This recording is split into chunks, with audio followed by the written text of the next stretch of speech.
outstanding. What did you like from Bryce's game tonight? It seemed like he was a little bit more involved in moving the ball around, and I don't know, it just seemed like he was impactful despite going low late. Yeah, Bryce has a really good brain.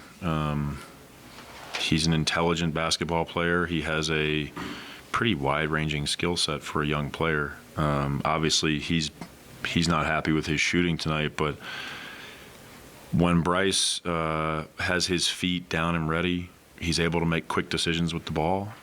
He's shown himself with us and during his time in the G League to be a good passer. And that's what we need. We want people on the floor that can dribble, pass, and shoot at multiple positions.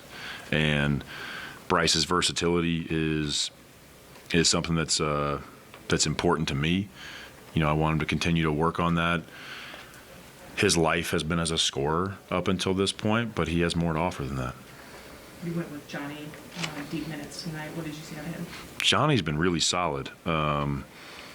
He executes on both ends of the floor.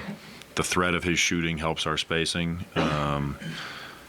Johnny's a really, really solid player, and I felt like tonight, based on how they were guarding us, the spacing could help us. Is it a difficult decision to know when to let a player continue to stay on the floor to push through their shooting lows or errors, a la Keontae George tonight, versus when they need to take a break and sit down? There's no perfect recipe, obviously. Those decisions are more feel of the game.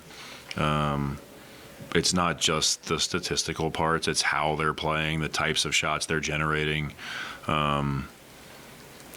kind of where they seem to be at mentally, emotionally, all those things. Like, you're trying to read a variety of factors. You're also gauging the rest of the team, like, if not him, then who, and do I like what that looks like? So it's there's a lot of variables that go into it.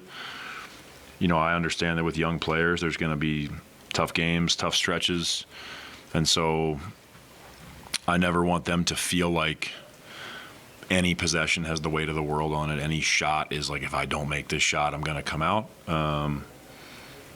But there's certain times where you just need to take a seat. Do you get a sense that they have that context, that 30,000-foot view?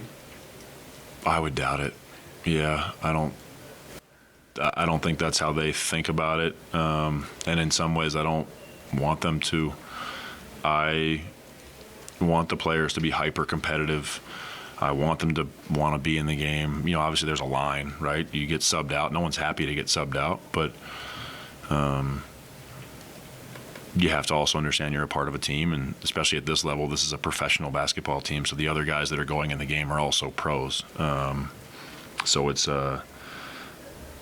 yeah, I would doubt there's a 30,000-foot view. I mean, you try to have conversations in the days in between the games, but emotion's not all bad. Sometimes you need to let that stuff out, and being frustrated is okay. Yeah. With Keontae, you know, we talked about the 4-month plans before the game. What does that look like for him in terms of what do you think he needs to do to get better? You know, he, along with the rest of the young players, have got to continue to work on their body. Got to get stronger. I would like for conditioning to be something that Keontae really focuses on. We ask him to do a lot, both ends of the floor, and that takes a tremendous amount of, physical fitness. The second part is going to continue to be his shooting discipline, his footwork, staying in his shot, and then all the decision-making things that we're asking him to do, pick and roll, dribble, drive. But I think for most of the young players, the ability to do all of those things usually starts with the attention that you put into your body. Keontae has done a really good job this year of that, but he's 20 years old, and you're playing in a league versus a lot of guys that are older than 20, and so you got to try to close that gap as fast as you can. Is Johnny Juzang's energy refreshing and energizing people around him? Yeah, Johnny's done a really nice job. He, like I said, he executes what he's supposed to do. He crashes the glass when he's supposed to crash. He communicates defensively. He gives maximum effort on every possession. Johnny plays with a desperation every time he takes the floor that